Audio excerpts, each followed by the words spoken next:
All right. So starting off, this is going to be our final video before the Hawthorne Invitational. Recording this on Monday, so less than a week away from the Hawthorne Invitational. Chris, friend of the show, friend of the game, and the reigning Hawthorne Invitational winner. One of the things that I could talk to you about so much stuff, because we could talk about the win, we could talk about strategy, we could talk about your NHC record, we could talk about what it's like to play for $1 million. Go on and on, Hall of Fame. But one of the things that is kind of unique about the Hawthorne Invitational is not only that it is a true invitational, you have to have an invitation to play, but that we are going to turn it into a live streaming show so that people could watch. And I know, for yourself, you're just a strong advocate for the game, from putting up the takeout rates. You do 2 podcasts. You're constantly a guest on many more. What benefit do you think having this live format, in order for people to watch, can contribute to growing the game, getting people excited about horse racing and horse racing tournaments? I guess this will be a shameless plug for my Bet with the Best podcast, but my most recent episode is going to plug it, so don't worry about it. Okay. My most recent episode was with a younger guy, Dennis Montoro. He's a computer player. And the way he was really into sports betting, and he got exposed to tournaments on racing and really got engaged. And that got him hooked back into racing. And now he's actually a pro player, primarily betting on horse racing. I mean, that's the kind of player, those younger, sharp, kind of data-oriented people that you can turn into big players, not once a year dress up and go to the Derby players, but actually every day, grinded out players. Unique with the Hawthorne tournament, the Invitational, as well as the Hawthorne tournament that we're going to run both Saturday and Sunday, that it's a $500 buy-in or $500 bankroll, and that there's no entry fee. I guess you could call it a buy-in. And that's your live money to play with, that there is no entry fee. So if you're just going to go out and play cash money on the day, it's just plus EV value to enter the tournament, right? Because you're going to be just wagering as you would on a regular day, with the opportunity to win your way into the Invitational, to win your way into the NHC. Is that an area of growth that you could see moving towards more of a live betting type format?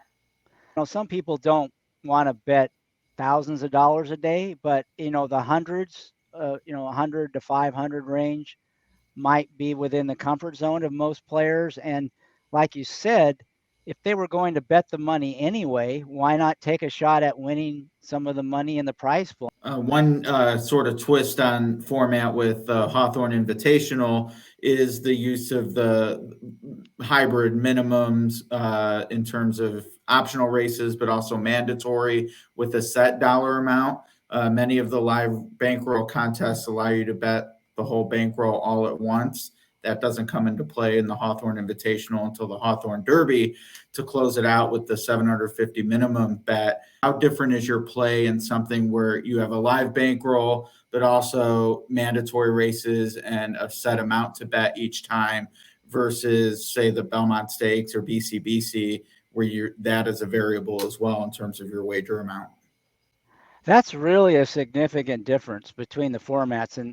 And I think it actually affects many of the other players more than me, because in some of those other tournaments you mentioned, Ed, a winning strategy has been sort of a chalk parlay, all in chalk parlay, where if you can string together, 2 or 3 short price favorites and you're willing to bet it all at the end, sometimes that all could be tens of thousands of dollars. You really can't apply that approach here, because you can only bet, like you said, a limited amount in all but that last race. So, going a $250 win bet on even money shot isn't going to, you can't parlay that into, the next bet. But, I've never been a chalk player. That's not my strength. I'm usually trying to find horses that most people will ignore.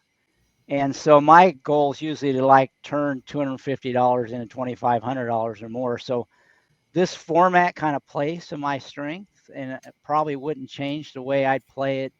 For me, I think that's why I've had success. I mean, there's been 3 of these, and I've won one and finished second in another, and I was really unlucky. I could have easily won that one. So to me, this plays to my strength, and I think it does force some of the better players into a different sort of a game. So that's to my advantage. And in fact, that it's a different format, makes people have to think a little bit more about how they approach it. You and I talked about this after the Hawthorne Invitational last year of having that target. The winning scores were much lower than what we kind of projected or what they typically are. Like, I'll give you the floor on that, like how you end up playing, because it wasn't so much your main opinion, correct? But you were able to still maximize your opinion enough, having that higher target score in order to win, if that makes sense, right? You weren't trying to play for the score that you got. You were trying to play for a higher score, and that's what got you to get the win.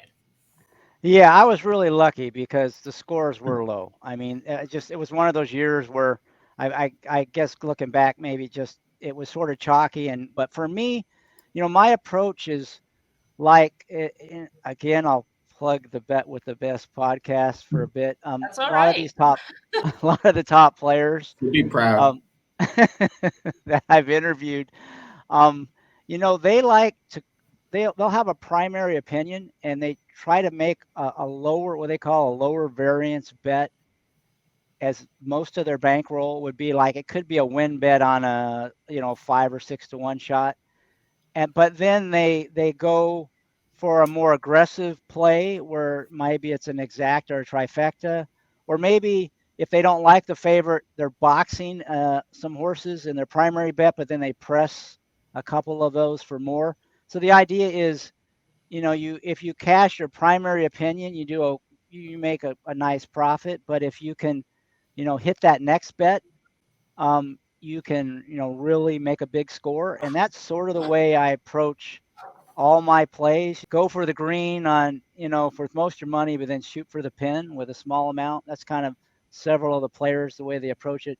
That's what I do. And that's what sort of happened at Hawthorne. I didn't hit any of my in my early bets. I hit one kind of primary bet. So I had a little bit extra money going into the last race. And then I had most of that on my primary bet with the goal that I would probably cash. And then I made a more aggressive play where if I hit that, I could win the contest. And this year, I'm going to have to hit the pin probably once or twice to win it. And that will be what I'll try to do. But that's the way I play, as opposed to like going all in on, one horse, or the way a lot of the players play in the contests. And I'm not saying my way is any better than theirs. It just fits my game better. And I like being different. I don't like to be doing it like everybody else. And so that to me, that's an advantage. It doesn't always work out, but I'm always thinking long term. You've hinted at the podcast, which certainly would encourage literally anybody who has any interest in betting on horses to check out. Obviously, you're talking to skilled professional players, but if you're the most novice person ever, you're going to learn so much more from them than a lot of, for better or worse, is out there in racing. So I'm curious with you, Chris. Obviously, you're very accomplished, but you've talked to some very accomplished people as well. Is there anything that you've learned from any one of the 9? I think you've done 9 so far, or just in general that you didn't know going into this that they really put into focus for you as a horse player, where a light bulb went off in your head talking to these guys? We're like, wow, I never saw it that way before, or I've been doing it wrong, and you're working on correcting it. I'm trying to think. I'm sure there are, but it's been more like they've articulated some of the things I've kind of known in the back of my mind, but I never really had formulated it as sharply as they did. To me, I've always liked the puzzle of handicapping and really trying to find clever plays. That's really the part I enjoy the most. But I do think sometimes I get a little caught up in that, and when it might be a lot easier to make money on a race with a little simpler, less sharp opinion. So that, I think, was a little bit of an aha for me. You don't always have to be have the sharpest opinion of the race to make money on it. Well, and if I may, I think one of the things Emily does really well is along those lines is, we don't need the 20-minute treatise on your top pick. And the way, whether it's on the Hawthorne page or, I mentioned before he came on air, I listened to her video for a stakes coming up at Canterbury. Just looking at all the variables and knowing how that fits into the price, and then ultimately the price you're willing to take is a huge step forward from the top pick mentality. So what both of you have brought to that discussion for racing, I think is huge. So I love it and encourage everyone to check it out. Yeah, I'll second that with Emily. This conversation, I feel like the three of us could sit here and talk and do this for hours and hours. And honestly, there's probably an audience for it. So hopefully that audience will tune in next Sunday or this upcoming Sunday for this Hawthorne Invitational. We'll have a lot of time to talk. So I'm really looking forward to it. Chris, I'm glad you're back for another year. Looking to defend. I'm sure there's a little extra pressure on that. We'll talk about that over the weekend. My trophy. I want another one. Okay. Well, awesome. Thank you again. And again, just a reminder to everybody that's watching this video to make sure that you follow the channel to get the updates for the Hawthorne Invitational. We put up tentative times that we're going to go live. So just make sure you hit those reminders and the subscribes in case that fluctuates a little bit, or we do some added coverage between now and then. And then also follow as well in the description. There's the rules, there's the format, and some of the other video interviews that we've done with Frank Mastari, Paul Kalia, Michael Baychuk. Talked a little bit more about that. So follow the whole series. And again, thank you everybody, and we'll see you in a few days.